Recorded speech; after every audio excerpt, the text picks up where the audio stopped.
et bienvenue à notre condensé financier quotidien du vendredi. Voici ce qui fait la une sur les marchés aujourd'hui. Un boost des actions high-tech et médias ont poussé le Nasdaq à un record haussier, mais le Dow continue de souffrir des inquiétudes d'une guerre commerciale. L'euro-dollar a affiché de légères baisses sur la session de mercredi, pas impressionné par le PPI allemand qui reste solide à 0,5%. Le baron de l'OPEP, l'Arabie Saoudite, a du mal à convaincre certains des plus gros producteurs de brut de la nécessité d'augmenter la production de brut.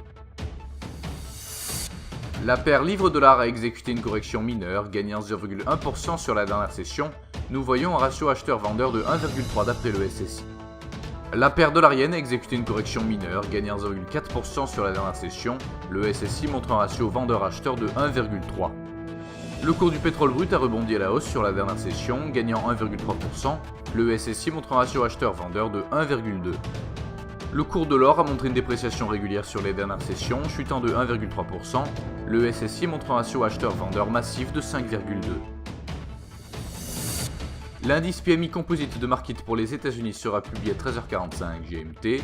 Le PMI manufacturier du Nikkei au Japon à minuit 30 GMT. Le PMI manufacturier de Market pour l'Allemagne à 7h30 GMT.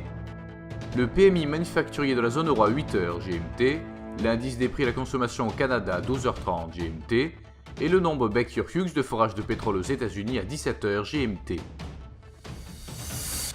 Nous espérons que vous avez apprécié nos perspectives marché de ce vendredi. Nous vous souhaitons de la part de toute l'équipe une journée productive sur les marchés.